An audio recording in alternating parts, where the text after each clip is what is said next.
Assalomu alaykum qadrli YouTube sahifasi a'zolari. Ushbu videoda fundamental kuchli va arzon narxdagi Amerika fond bozoridagi mavjud aksiyalarni aniqlashni ko'rsatib o'taman. Ushbu videoni tayyorlashda bizga finviz.com saytidagi skanner yordam beradi. Barcha kriteriyalarga mos tushadigan aksiyalarni aniqlab, ushbu aksiyalarni texnik va fundamental tahlil qilishni ko'rsatib o'taman. Bizni kriteriyalarimiz qaysilar? Birinchi o'rinda institutsional investorlar tomonidan 50% dan yuqori hajmdagi aksiyalar, butun jami korxona tomonidan muomalaga kiritilgan aksiyalarning 50% dan yuqorisi institutsional investorlar tomoni portfelida mavjud bo'lishi kerak. Aksiyaning narxi $30 dan arzon bo'lishi kerak. PS nisbati bo'yicha 10 dan kam bo'lishi va so'nggi chorakdagi savdo hajmi 20% dan yuqori bo'lishi kerak. Va so'nggi kriteriyamiz esa PE nisbati bo'yicha yoki PE nisbati bo'yicha 30 dan kam bo'lishi kerak. Hozir bu veb-saytni tayyorlashda sizlar ham qaysi ketma-ketlikni bajargan bo'lsam, shu ketma-ketlikni bajarib, o'zingizning brauzeringizda ushbu aksiyalarni paydo qilishingiz mumkin. Birinchi o'rinda brauzerga kirib turib, finviz.com saytiga tashrif buyuramiz. Finviz.com saytiga kirganimizda ushbu veb-sayt bepul veb-sayt hisoblanadi. Ba'zan ko'plab reklamalar chiqqanligi uchun o'sha adsni o'chirib qo'ysangiz ham bo'ladi. Finviz.com saytiga kirganimizdan so'ng screener bo'limini tanlaymiz.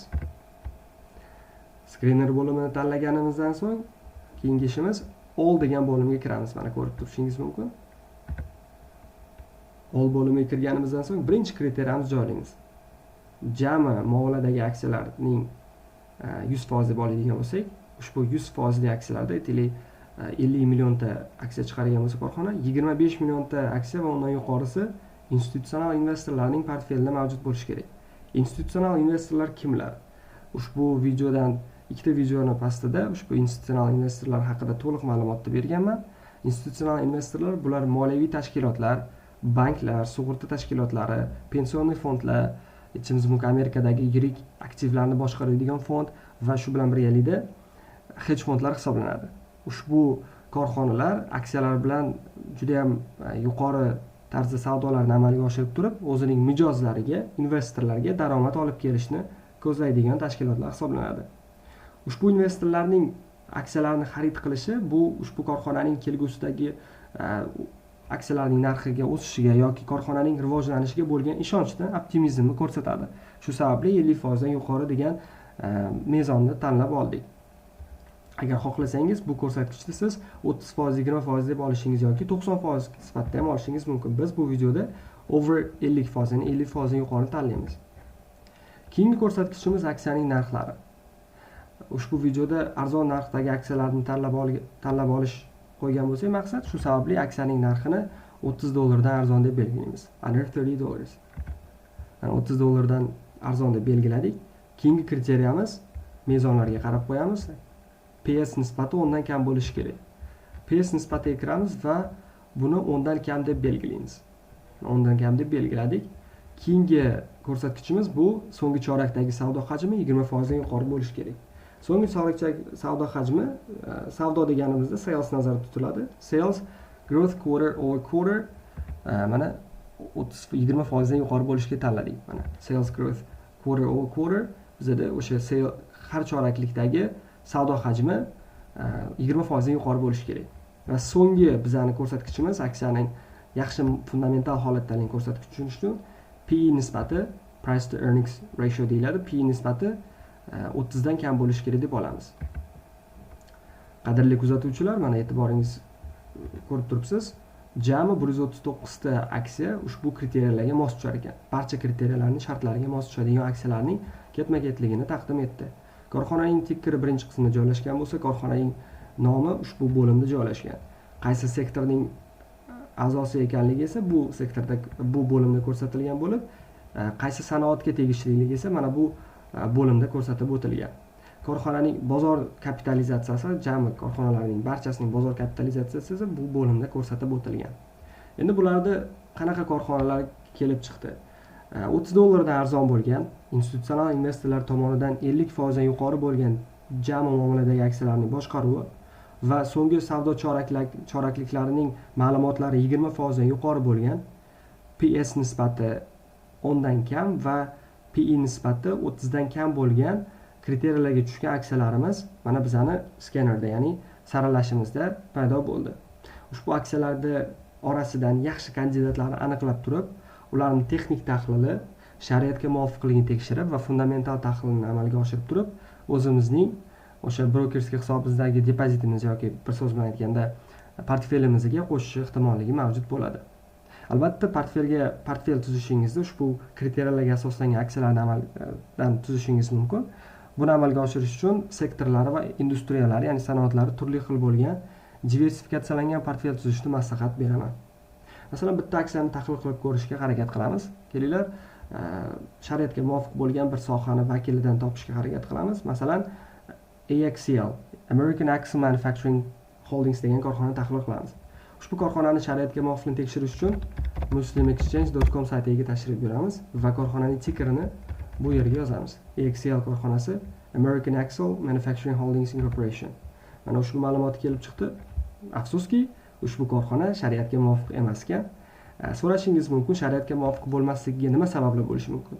Birinchi o'rinda biznes faoliyati. Agar biznes faoliyati shariatimizga muvofiq bo'lmasa, misol uchun qimor bilan shug'ullansa yoki boshqa o'sha nima deyish mumkin, boshqa sohalarda faoliyat yuritadigan bo'lsam, shariatga muvofiq hisoblanmaydi. Shariatga muvofiq bo'lmagan sohalarda. Bular qimor bo'lishi mumkin, kompyuter o'yinlari yoki aytishimiz mumkin, har xil tele ko'rsatuvlarga ixtisoslashgan korxonalar bo'lishi mumkin. Ikkinchi ko'rsatkichi esa bu albatta moliyaviy ko'rsatkichlar. Ko'rib turganingizdek, bu korxona o'zi faoliyati shariatga muvofiq faoliyat hisoblanadi, chunki korxonalarda, ya'ni avtomobillarning ichki qismlarini ishlab chiqarishga moslashgan korxona ekan. Buni hech qanday bir biznes faoliyatida muammo mavjud emas, lekin moliyaviy ko'rsatkichlar bo'yicha AOFIning shartlariga to'g'ri kelmas ekan. Ushbu haqida videolar YouTube sahifalarida mavjud. Qanday qilib bu moliyaviy ko'rsatkichlari bo'yicha saralashni ko'rsatib o'tsa bo'ladi. Mana shariatga muvofiq emasligini ko'rib chiqdik va boshqa aksiyaga e'tiborimizni qaratamiz. Yana bir korxona fundamental jihatda kuchli korxona hisoblanadi. Masalan, BGFV, ya'ni Big Five Sporting Goods Corporation korxonasining aksiyalarini ko'rib chiqamiz. Aksiyani tickerini yozamiz. Big Five Sporting Group shariatga muvofiq deb birinchi shartda o'tdi. AOFI bo'yicha ko'ramiz. Mana shariatga muvofiq deb topildi. Korxonaning faoliyati va moliyaviy ko'rsatkichlari shariatga muvofiq deb topilgandan so'ng endi texnik tahlilni amalga oshiramiz. Tickerni yozib ko'rsatamiz. Mana ticker amalga oshirgandan ko'rib turishimiz mumkin. Aksiya yuqori o'sishlarni ko'rsatgan, lekin 3-iyundan boshlab turib tushib, pullback, ya'ni bizning tilda aytadigan bo'lsa retracement, bir marta aksiyalar narxlari tushib olish ehtimolligi bo'ladi. Ko'rib turganingizdek, bu yerda juda ko'p aksiyalarga tickerlarni aytib o'tishimiz mumkin. Ya'ni mana bu yerda triple bottom deyiladi. Shunaqa shakllar mavjud. Texnik analizlarda triple bottom hosil qilgan va hozirgi o'zining qisqa muddatdagi rezistansini yorib o'ta olmagan. Lekin hozir kuch to'plab turib, tahlilchilarning fikri bo'yicha yuqoriga ketishi va kelgusida aksiyaning narxlari birinchi narx harakati va ikkinchi narx harakati sifatida targetlarni olib olishimiz mumkin. Agar harakat mana bu yerda to'xtab turib davom etadigan bo'lsa, qaytib mana bu narxga keladi va shu bilan birgalikda agar bu narxni yorib o'tadigan bo'lsam, ushbu narx doirasiga kelib turib, shu narxlar doirasida foydani olib chiqib ketishimiz mumkin, ya'ni aksiyalardan daromad qilishimiz mumkin 50-55% atrofida. Albatta, bu texnik tahlillardan o'tgandan so'ng aksiyani fundamental tahlil qilish kerak. Fundamental tahlil qilish bo'yicha ushbu YouTube sahifasining Tesla korxonasining fundamental tahlilini ko'rsatib o'tganman. Xuddi shu ko'rinishda fundamental tahlil qilib, o'zingizning portfelingizga qo'shishingiz mumkin. Qadrli YouTube sahifasi a'zolari, ko'rib turganingizdek, ushbu videoda finviz.com saytidan foydalanib turib, aksiyalarni kandidatlarini aniqlashni, fundamental kuchli bo'lgan aksiyalarni aniqlashni ko'rsatib o'tdik. Albatta, bu korxonalar amalga oshirilgandan keyin, skrinerga chiqqandan so'ng, birinchi o'rinda shariatga muvofiqlikni tekshirish, ikkinchi o'rinda texnik analizni amalga oshirish, uchinchisi esa fundamental tahlilni amalga oshirish tavsiya etiladi.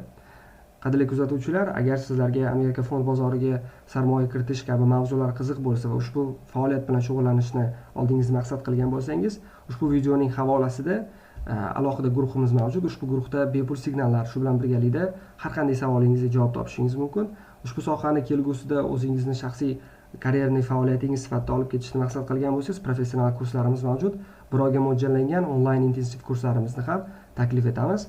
Agar ushbu videolar sizga yoqqan bo'lsa, albatta kelgusida ushbu sahifaga obuna bo'lish orqali har hafta joylab boriladigan bu sohani O'zbekiston aholisiga professional darajada, xalqaro darajadagi bilimlar berishga harakat qilamiz. O'zingizlar ehtiyot qilinglar, salomat bo'ling.